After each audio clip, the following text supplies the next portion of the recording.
شکاریات series میں جو کہانی میں آپ کے لیے لے کر آئی ہوں اس کا عنوان ہے شیر کی آدم خوری۔ اس کے مصنف ہیں اشتیاق علی علوی۔ شیر کے مشہور شکاریوں نے برسوں کی تحقیقی جدوجہد کے بعد یہ مسئلہ ثابت کر دیا کہ شیر باوجود خونخوار درندہ ہونے کے نہ تو پیدائشی آدم خور ہوتا ہے نہ آدم خوری اس کا پسندیدہ مشغلہ ہے۔ فطرتاً شیر آدمی سے ڈرتا ہے اور دور رہنا چاہتا ہے۔ شیر ہر جانور سے مقابلہ کر لیتا ہے مگر آدمی کا خوف اس کے دل میں فطری طور پر بیٹھا رہتا ہے۔ مشہور شکاری اور ماہر حیوانات جناب قطب یار جنگ کا کہنا ہے کہ شیر جانوروں کی نفسیات کا ماہر ہوتا ہے اور ہر جانور کی کیفیت کا پیشگی اندازہ کر لیتا ہے، مگر آدمی کی بابت اس کے اندازے اکثر غلط ہو جاتے ہیں، اس وجہ سے شیر آدمی سے ڈرتا ہے۔ دوسرے مشہور شکاری مسٹر کینتھ اینڈرسن کا کہنا ہے کہ شیر درندوں میں انتہائی شریف مزاج، سب سے زیادہ بااصول اور از حد خوددار درندہ ہے۔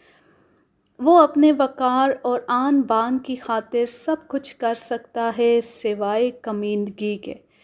ماہر شکاری مسٹر سمیتھیس، کرنل ایتھرٹن اور کرنل پیٹرسن نے ثابت کر دیا ہے کہ مختلف حالات میں شیر سے ان لوگوں کا سامنا ہوا، وہ بھی چند گز سے، مگر ہر بار شیر نے ناراضگی کے اظہار کے ساتھ خوفزدہ ہونے کا ثبوت دیا اور کبھی ناگہانی حملہ نہیں کیا بلکہ وہاں سے ہٹ گیا یا کترا گیا۔ کرنل جم کاربیٹ کا کہنا ہے کہ شیر والے جنگلوں میں آدمی اتنا ہی محفوظ ہے جتنا کہ کسی شہری آبادی میں، بشرط یہ کہ وہ شیر کے معمولات میں بے جا دخل اندازی نہ کرے بلکہ اس کا مزاج شناس بنا رہے۔ زخمی شیر یا معذور شیر یا بار بار کا ستایا ہوا شیر یا پھر بچوں والی شیرنی بے شک بد مزاج، فریبی اور بالکل ناقابل اعتبار ہوں گے۔ شیر کے پاس ناراضگی کے اظہار کے لیے صرف دو طریقے ہیں، ایک تو وہ ہررا کر ڈانٹ دیتا ہے، دوسرے وہ چپت لگاتا ہے۔ شیر کا ہر حملہ یا اس کا چپت لگانا آدم خوری کی پہچان نہیں ہے۔ اس کے زیادہ حملے ڈرانے دھمکانے کے لیے ہوتے ہیں۔ اس وقت صرف چپ چاپ کھڑے رہنا بچاؤ کا ذریعہ ہے، اور اگر کوئی بھاگا تب تو شیر چپت ضرور لگا دیتا ہے۔ ظاہر ہے شیر کی چپت آدمی کے لیے موت کا پیغام ثابت ہوتی ہے۔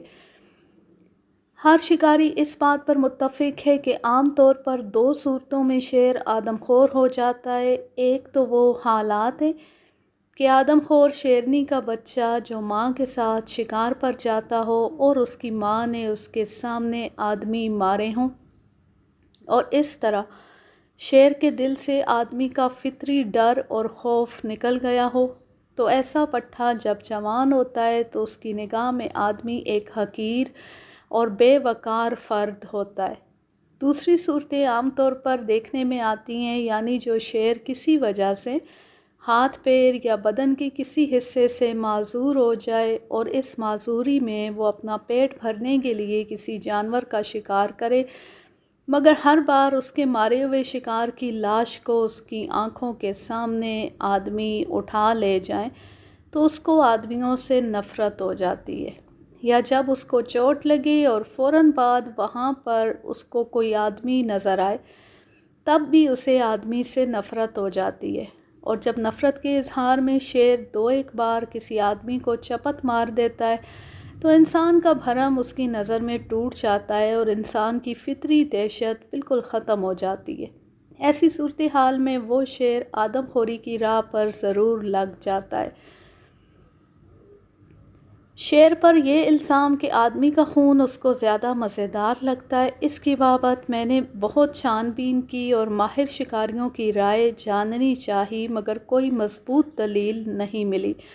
زیادہ تر لوگوں نے انسانی زبان کے چٹخارے کے معیار پر تول کر رائے دی ہے کہ چونکہ آدمی کے گوشت میں نمکینیت ہوتی ہے، اس وجہ سے شیر کو بھی مزہ آتا ہے۔ کیا یہ سمجھا جائے کہ شیر کو نمک پسند ہے؟ مگر ایسا نہیں ہے۔ پالتو شیروں کو جب نمک ملا کر گوشت دیا گیا تو انہوں نے پسند نہیں کیا۔ پھر یہ کہ ایسا آدم خور شیر کبھی نہیں سنا کہ وہ صرف آدمیوں کا گوشت ہی کھاتا ہو، جبکہ اس کو آدمی بمقابلہ جانوروں کے آسانی سے میسر آ سکتے تھے۔ یہ تو سبھی جانتے ہیں کہ سور اور ساہی شیر کو بہت پسند ہے۔ ان دو جانوروں کے گوشت کے لیے شیر دوسرے ہر جانور کو چھوڑ دیتا ہے۔ میری سمجھ میں صرف ایک بات آتی ہے کہ معذوری کے دوران شیر کو آدمی کا شکار کرنا سب سے آسان لگتا ہے۔ اگرچہ ہر آدم خور شیر آدمی کے مقابلے میں آنے میں پوری بددلی کا اظہار کرتا ہے، مگر آدمی سے اس کی نفرت اس کی ہمت افزائی کرتی ہے۔ میں ایک واقعہ سناتا ہوں کہ ایک نو عمر پٹھا شیر کس طرح آدم خور بنا۔ نیپال کے جاگیردار مسٹر رانا کے ساتھ ہم تینوں بھائی ان کی جاگیر کے جنگل میں شکار کو گئے۔ وہاں کئی فریادی مسٹر رانا کے پاس آئے اور شکایت کی کہ ایک نوخیز پٹھا شیر اس حلقے میں دہشت پھیلائے ہے، 8-10 آدمی مار چکا ہے، مویشیوں کے مارے جانے کی انتہا نہیں ہے۔ مسٹر رانا نے فوراً اپنے سپاہی وارداتوں سے متاثرہ آبادیوں میں بھیج کر وہاں کے معتبر لوگوں کو طلب کیا اور سب اس کے گرد بیٹھ کر شیطان شیر کی بابت تفصیلات سن کر نوٹ کرتے جا رہے تھے کہ اس شیر کی بائیں آنکھ اور بایاں کان نہیں ہے، اسی طرف کے جبڑے کی کھال اور گوشت غائب ہے، بایاں اگلا پنجہ بیکار ہے۔ بتایا گیا کہ یہ نو عمر پٹھا اپنی ماں کے ساتھ ابھی تک شکار سیکھ رہا تھا، مگر وہ اتنا بدمزاج ہو چلا تھا کہ ماں سے اس کی لڑائی ہو جایا کرتی تھی۔ اس کی ماں کو نئے نر شیر کی تلاش نے مست کر رکھا تھا اور اسے ایک بڑا نر شیر مل گیا تو ایک دن اس نر شیر نے اس پٹھے شیر کو اتنا مارا کہ یہ پٹھا 10-15 دن کے لیے بیکار ہو گیا اور اس نے ماں کا ساتھ چھوڑ دیا۔ بھوک سے بیتاب ہو کر اس معذوری میں مینڈک کھا کر اس پٹھے نے گزارا کیا۔ زخم ٹھیک ہو جانے پر اس نے جنگلی جانوروں پر شکار کے داؤ لگانا شروع کیے، مگر اکیلے شکار کی نہ اسے عادت تھی نہ مشق۔ نتیجہ یہ ہوتا کہ زیادہ تر جانور اس کے پنجے سے چھوٹ جاتے اور اکثر اس نے ایسے بھونڈے پن سے جانوروں پر حملے کیے کہ یہ خود زخمی ہو گیا۔ ایک مرتبہ جنگلی سور کے بچے پر اس نے وار کیا۔ بچے کی چیخ سن کر سور نے پٹھے شیر پر حملہ کر کے اسے زخمی کر دیا۔ یہ چیخ کر بھاگ گیا۔ راستے میں چرواہوں نے دیکھ کر شور مچا دیا۔ کئی دن تک شیر بھوکا پڑا اپنے زخم چاٹتا رہا، گو کہ ابھی پوری طرح اچھا نہیں ہوا تھا، مگر بھوک سے بیتاب ہو کر اس نے ایک پالتو گائے پر حملہ کر دیا۔ اس کے ساتھی گایوں نے شیر کو گھیر لیا۔ جب شیر گھیرا توڑ کر بھاگا تو گائے کا سینگ شیر کی ران کو پھاڑ گیا۔ عین اسی وقت چرواہوں نے شور مچایا اور شیر ان پر ہراتا ہوا بھاگ گیا اور ہفتے عشرے کے لیے پھر بھوکا پڑا زخم چاٹتا رہا۔ پھر بھوک سے مجبور ہو کر اس نے نرم چارہ تلاش کیا کہ پالتو بکریوں پر حملے کرنے لگا، مگر چرواہے زیادہ چوکس ہو گئے تھے اور کئی مرتبہ اس پٹھے کو بھگا چکے تھے، اس لیے اس پٹھے کے ہر حملے پر وہ شور مچاتے اور دوڑ پڑتے۔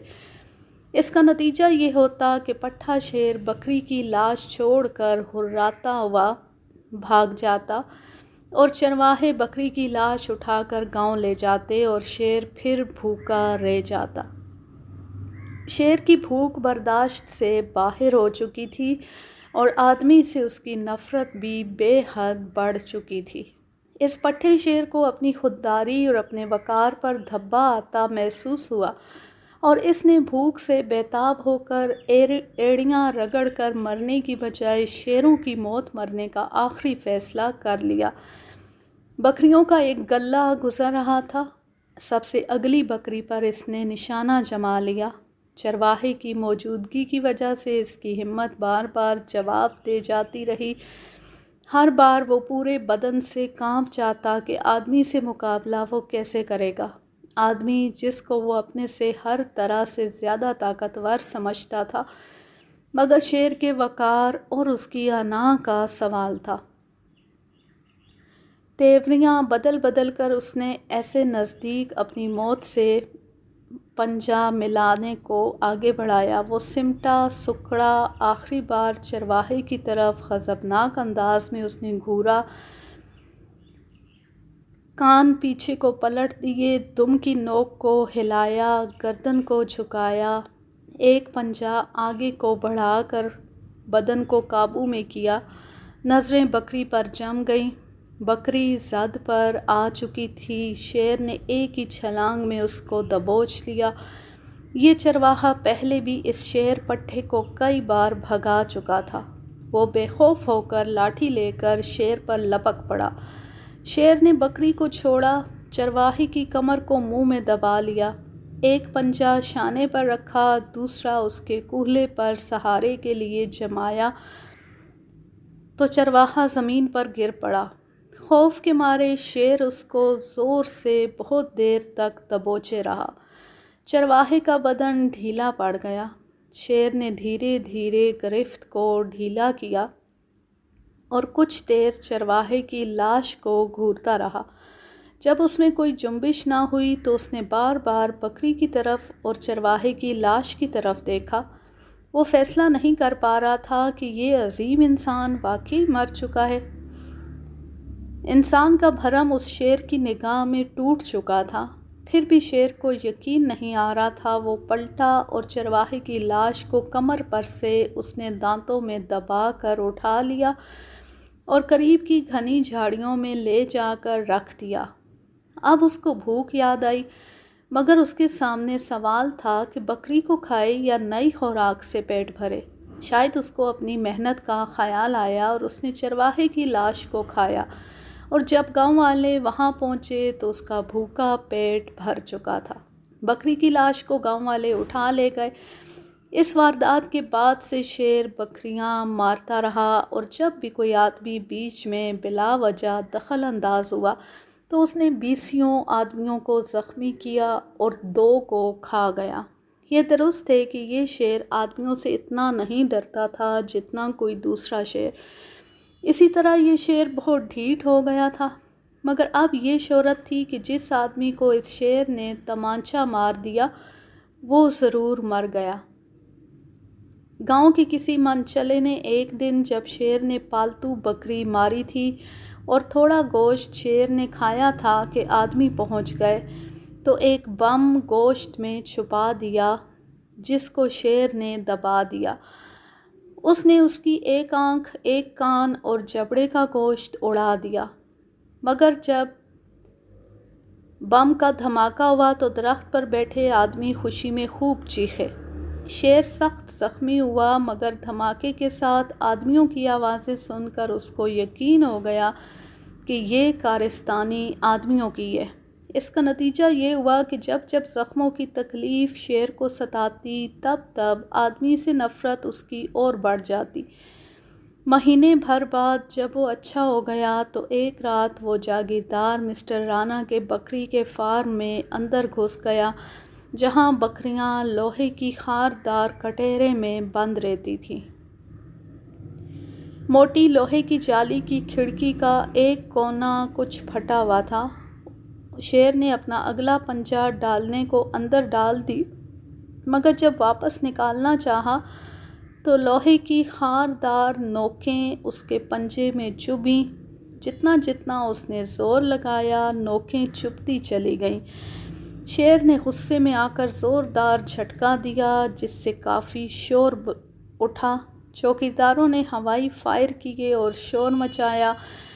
شیر نے غرا کر آخری جھٹکا دیا، اس کا پنجہ پھٹ گیا اور وہ چیختا غراتا بھاگ گیا، مگر اس چوٹ کا ذمہ دار بھی وہ آدمیوں کو سمجھا۔ شیر نے آخری واردات ہماری آنکھوں کے سامنے اس طرح کی کہ ایک شام کو جاگیردار مسٹر رانا نے ایک چرواہے کو چند بکریاں دے کر ہدایت کی کہ پہاڑ کے نشیبی حصے میں سے ہو کر وہ وہاں گھومے جہاں شیر رہتا ہے۔ یہ جگہ 50 گز کا نشیبی میدان تھا۔ 10 فٹ اونچی پہاڑیاں اس کے گرد تھیں۔ ہم لوگ انہی پہاڑیوں پر جھاڑیوں میں چھپ گئے اور مسٹر رانا چرواہے کے بھیس میں اصلی چرواہے کے ساتھ بکریوں کے بیچ میں ٹہل رہے تھے۔ شاید بکریوں کو چھٹی حس نے آگاہ کر دیا۔ 10 فٹ اونچی پہاڑیاں اس کے گرد تھیں۔ ہم لوگ انہی پہاڑیوں پر جھاڑیوں میں چھپ گئے اور مسٹر رانا چرواہے کے بھیس میں اصلی چرواہے کے ساتھ بکریوں کے بیچ ٹہل رہے تھے۔ شاید بکریوں کو چھٹی حس نے آگاہ کر دیا۔ وہ چرنا چھوڑ کر ڈری ہوئی ایک طرف دیکھنے لگیں۔ اصلی چرواہے کو درخت پر چڑھنے کا حکم دیا گیا۔ اب بکریوں کے بیچ مسٹر رانا اکیلے گھوم رہے تھے اور جدھر بکریاں دیکھ رہی تھیں اس طرف دیکھنے لگے کہ شامت کا مارا شہد جمع کرنے والا ایک دیہاتی عین اسی جگہ پر باہر سے برآمد ہوا جہاں پر سے شیر کے نکلنے کا یقین تھا۔ اس کو دیکھ کر ہم سب کے حواس اڑ گئے۔